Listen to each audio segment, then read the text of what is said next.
Hello बच्चों। हमने start कर दिया था इग्नू के बीएससीजी और बीएससीएम वाले स्टूडेंट्स के लिए बीपीएससीटी 131 के प्रीवियस ईयर के क्वेश्चन पेपर का सॉल्यूशन। और आज हम लोग स्टार्ट करेंगे जून 2025 का क्वेश्चन नंबर फर्स्ट का डी पार्ट। तो आप क्वेश्चन पेपर डाउनलोड कर लीजिएगा। ये क्वेश्चन नंबर फर्स्ट का डी पार्ट है। इस क्वेश्चन में क्या कहा है? A person is sitting in a bus at rest. The driver, ध्यान से समझना, the driver suddenly start the bus, then what happen to the person. एक पर्सन है जो सिटिंग यानी बैठा हुआ है बस के अंदर, और बस कैसी है? रेस्ट में है। द ड्राइवर सडनली, ड्राइवर क्या करता है? सडनली बस को स्टार्ट कर देता है, स्टार्ट द बस। व्हाट हैपन, क्या होगा उस पर्सन के साथ जो बस के अंदर बैठा है। पहले हम आपको इसको डायग्राम से समझाएंगे, फिर एग्जाम में कैसे लिखना है आंसर ताकि आपको पूरे मार्क्स मिले, वो आपको दिखाएंगे। ठीक है, लिखकर भी दिखाएंगे। तो डायग्राम देखना बहुत सिंपल सा है। यहाँ पे अगर आपको डायग्राम दिखाई दे रहा होगा तो एक देखो, इस डायग्राम में एक पर्सन है जो बस में बैठा है। ध्यान समझना, ये बस का सरफेस है। देखो, ये बस का सरफेस है, ये वो पर्सन है।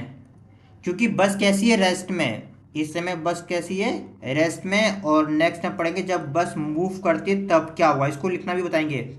बस कैसी है? रेस्ट में। इसका मतलब बस की जो स्पीड है, जो वेलोसिटी, वो क्या होगी? जीरो होगी। क्योंकि ये पर्सन बस के सरफेस पर बैठा है तो इस पर्सन की भी वेलोसिटी क्या होगी? जीरो होगी। और इसके बॉडी के हर एक पार्ट की वेलोसिटी क्या होगी? जीरो होगी। ध्यान रखना, हर एक पार्ट की जो स्पीड होगी जीरो, क्योंकि वो रुकी हुई बस के कांटेक्ट में है। इतना बोलो, आपको समझ में आ रहा है? आराम से समझना, बहुत ही आराम से।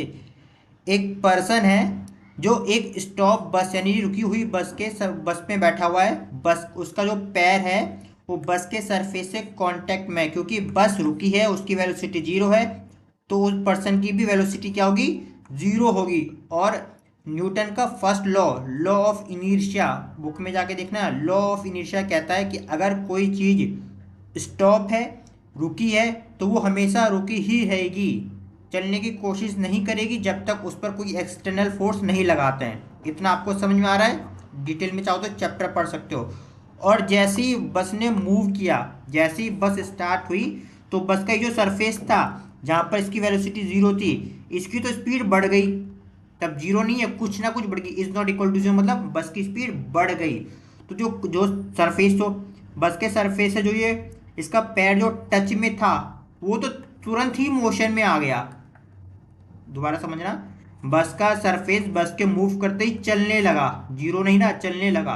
तो जो सरफेस में जिसका पैर था वो बस के कांटेक्ट में था, तो कांटेक्ट में होने के कारण उसका पैर भी आगे मूव कर गया, लेकिन बॉडी का जो अपर पार्ट है वो अभी भी जीरो में रहेगा। क्यों? क्योंकि लॉ ऑफ इनर्शिया, न्यूटन का फर्स्ट लॉ के कारण, कि अगर कोई ऑब्जेक्ट स्टॉप है तो स्टॉप रहेगा।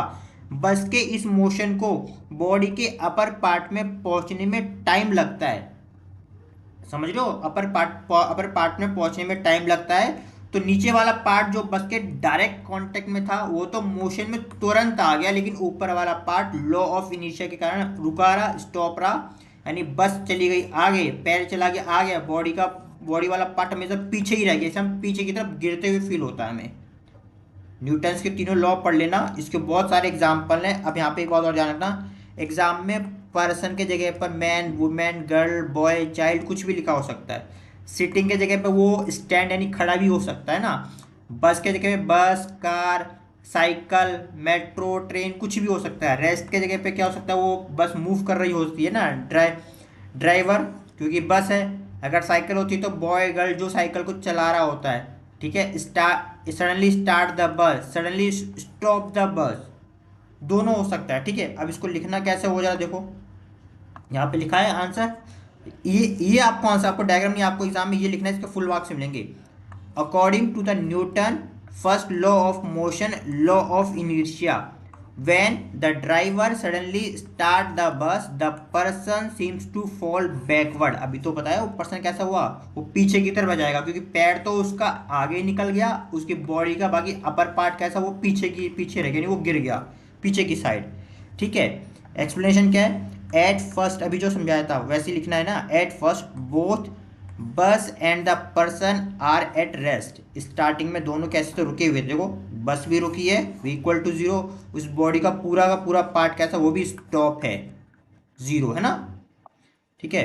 When the bus moves forward suddenly, जब बस अचानक से आगे मूव करती है, the lower part of body moves with the bus. Lower part जो पार्ट बॉडी के जो पार्ट बस के डायरेक्ट कांटेक्ट में होता है तुरंत मूव करता है। द अपर पार्ट ट्राई, जो ऊपर का पार्ट है try stayed at rest due to inertia. Body का जो ऊपर वाला पार्ट है ड्यू टू इनर्शिया के कारण स्टॉप में रहता है। अगर इनर्शिया क्या है जानना तो चैप्टर आपको पूरा करना पड़ेगा। So the person appear to fall backward, इतना आपको लिखना है, इसके आपको फुल मार्क्स मिलेंगे। ठीक है, नेक्स्ट क्लास में हम लोग नेक्स्ट लेक्चर्स को करेंगे।